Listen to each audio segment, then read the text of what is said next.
India से Canada जाने की बात करें तो जितना सुनने में दूर लगता है उतना एक्चुअली कनाडा दूर नहीं है।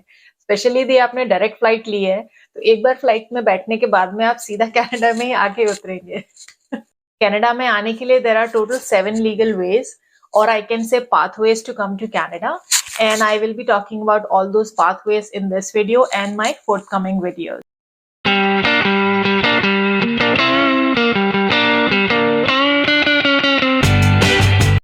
Hello everyone, I hope you're doing very well. This is Chandan and welcome to my channel Centellum Vlogs. There are 7 pathways to come or visit Canada. यदि आप, आपकी फैमिली में और आपके फ्रेंड सर्कल में कोई भी कनाडा के बारे में सोच रहा है तो इस वीडियो को और आने वाले सभी वीडियोस को बहुत ध्यान से देखिएगा, क्योंकि उसमें मैं आपसे शेयर करने वाली हूँ कि वो कौन से 7 पाथवेज है जिसके थ्रू आप कनाडा आ सकते हैं और उसके लिए क्या एलिजिबिलिटी क्राइटेरिया है, क्या क्या डॉक्यूमेंट्स आपको चाहिए, प्रोसेसिंग टाइम क्या लगेगा, फीस क्या रहेगी। जो भी इंफॉर्मेशन मैं आपके साथ में शेयर कर रही हूँ ये this is updated as of January 2023. These 7 pathways include study permit for international students, visitor visa or we can say temporary resident visa, work permit, express entry, business immigration, family sponsorship and provincial nominee program. तो आज के video में मैं आपसे detail में बात करने वाली हूँ अबाउट द स्टडी परमिट। चलिए सबसे पहले बात करते हैं कि स्टडी परमिट होता क्या है। किसी भी फॉरेन नेशनल को यदि कनाडा में एज ए स्टूडेंट आना है और यहाँ आके और पढ़ाई करनी है तो उसको एक स्टडी परमिट डॉक्यूमेंट की जरूरत पड़ती है, जो कि यहाँ का डिपार्टमेंट IRCC उनको इश्यू करता है।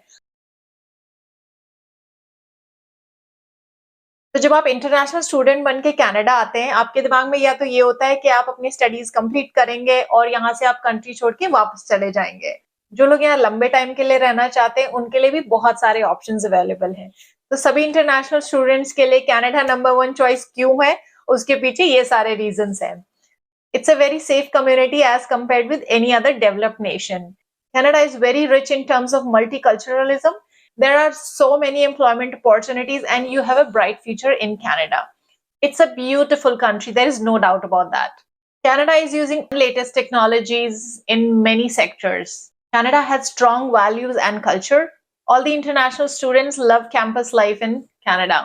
Government is encouraging international students and providing wonderful programs for education and scholarship.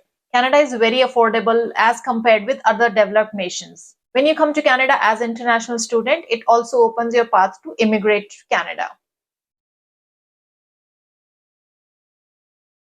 एक बार जब आपने अपनी पूरी रिसर्च कंप्लीट करनी है कि आपको आगे जाके कौन सा कोर्स करना है, कौन से सिटी में जाना है, कौन से प्रोविंस में जाके रहना है, सारे DLI इंस्टीट्यूट्स की लिस्ट चेक कर ली और उसमें से ये शॉर्ट लिस्ट कर लिया कौन से कॉलेजेस में एडमिशन लेना है और आपने एक मेरिट लिस्ट बना ली, आप जाके वहां पे अप्लाई करना शुरू करते हैं। So the institutes that are registered under DLI, only they can invite international students to come and study in Canada. Once you receive a letter of acceptance from any of the listed DLIs, your first step is done.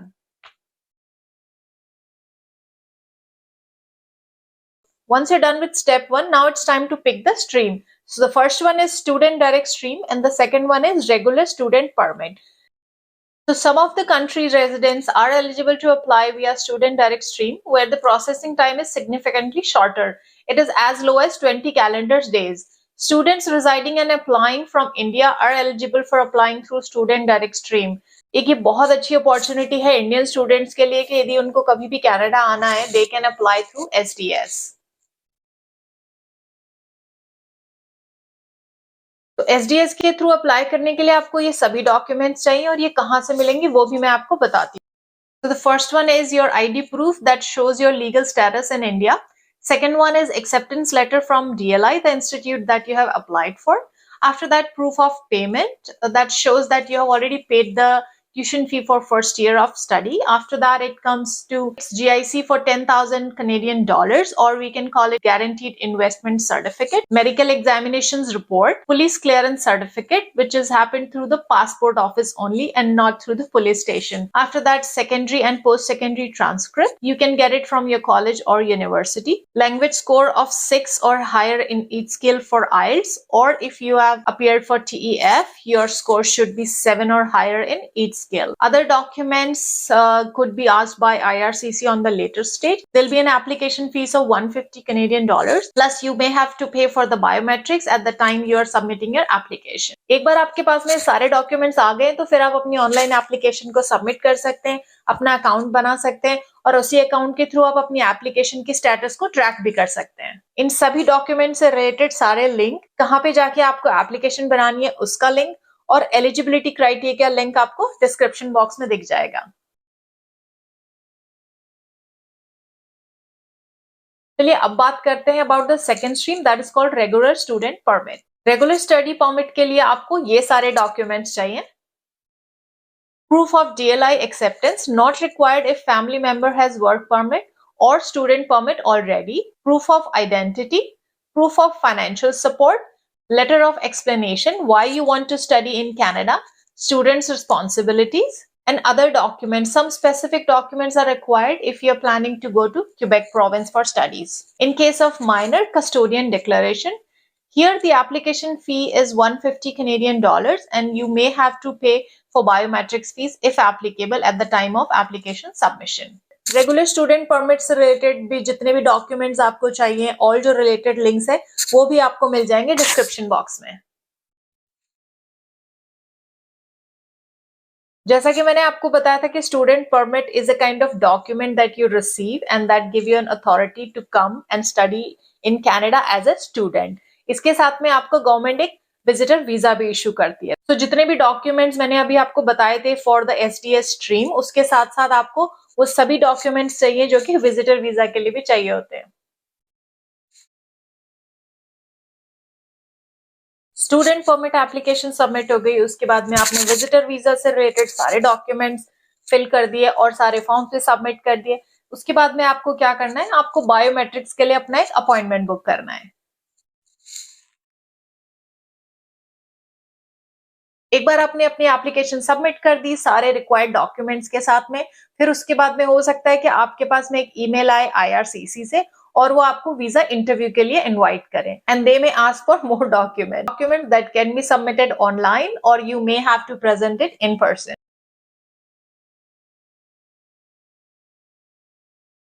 Eight the same time जब ये पूरा process चल रहा है, साथ में यदि कहीं पे भी आपके नाम, एड्रेस या किसी भी स्टेटस में चेंजेस आते हैं, मेक श्योर कि आप आईआरसीसी को जरूर इन्फॉर्म करते हैं।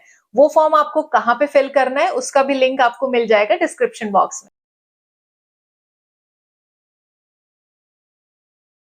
एप्लीकेशन सबमिट हो गई, बायोमेट्रिक्स का अपॉइंटमेंट भी आपने बुक कर दिया है और आपने कोई भी आपके स्टेटस में चेंज हुआ है उसको भी अपलोड कर दिया है। उसके बाद में बारी आती है अप्रूवल की।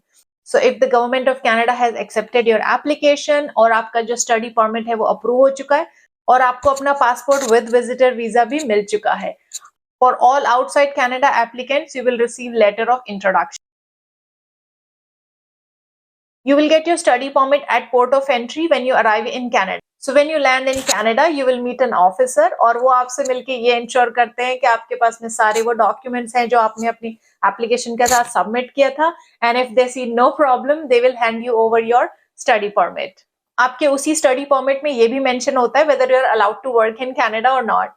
तो मेक श्योर आपने जितने भी डॉक्यूमेंट्स कलेक्ट करे थे और अपलोड करे थे, सबमिट करे थे, वो सारे डॉक्यूमेंट्स आपके साथ है जब आप कनाडा में एंट्री ले रहे हैं एज अ इंटरनेशनल स्टूडेंट। कई बार स्टडी परमिट रिजेक्ट भी हो जाता है और उसके पीछे कई कारण होते हैं। यदि बाई चांस आपके साथ में ऐसा होता है तो आपके पास में एक लेटर आएगा और उसमें रिजेक्शन का रीजन भी लिखा होगा।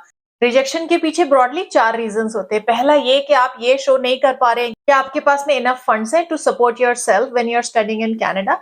दूसरा ये कि you are not meeting the criteria through medical examination. Third one is you're not able to successfully convince the officer that you're here for studies only.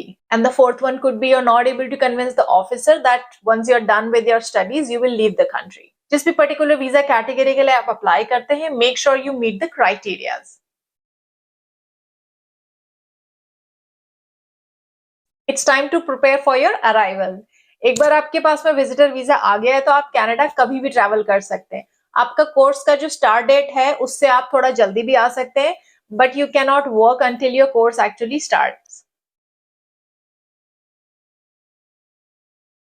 चलिए अब बात करते हैं कुछ इंपॉर्टेंट टिप्स की जो आपको फॉलो करनी है when you are preparing for your arrival.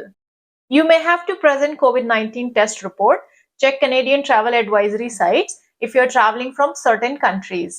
You must have valid travel document like passport, visitor visa, copy of letter of acceptance from your institute, valid letter of introduction, enough funds to support you and your family, in good health, medical exam results must be valid. They're valid for 1 year. If expired, retake one while your letter of introduction is valid and not expired.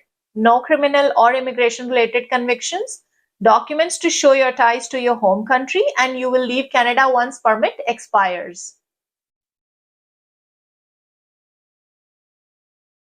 By this time, you're super excited and ready to start your course. एक बार आपकी classes start हो जाती हैं तो उसके बाद में study permit में दिए गए कंडीशंस के हिसाब से you may take some part time jobs also. Make sure कि आपके कॉन्टैक्ट डिटेल्स में किसी भी तरीके के जो चेंजेस हैं वो आप IRCC के वेबसाइट पे जाके जरूर अपडेट कर दें. Canada has students from diverse background and you'll get a very good exposure to multicultural learning environment.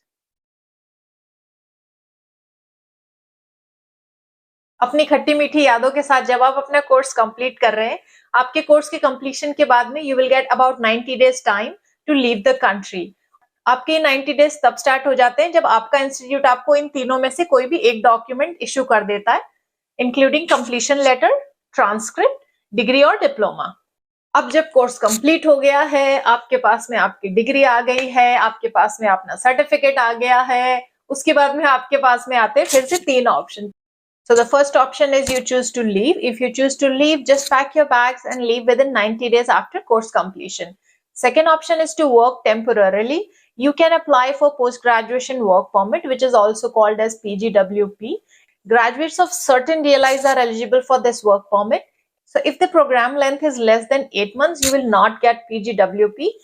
You will get the PGWP for same length as your course duration. If you have attended multiple programs, then PGWP's duration would be combination length of all the programs. If PGWP is expiring, you may be eligible for 18 months of open work permit if you meet certain conditions. PGWP is valid until the validity of passport, so keep your passport renewed before applying for PGWP. And the third one is open work permit, or we may call it employer specific work permit. You can check the description box for the link that has all the information related to open work permit or employer specific work permit.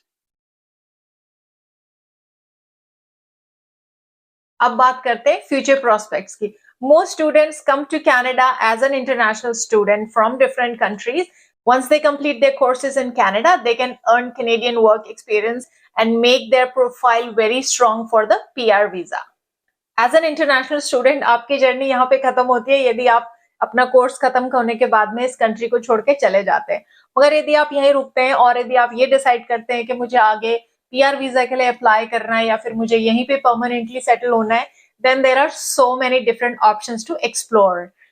When you're studying at international learning institutes, you get to study with students coming from diverse backgrounds and you get an exposure to multicultural learning environment at the same time. And that definitely gives you an opportunity to create a bright future. और उन सभी options के बारे में हम बात करेंगे अपने आगे वाले वीडियोस में.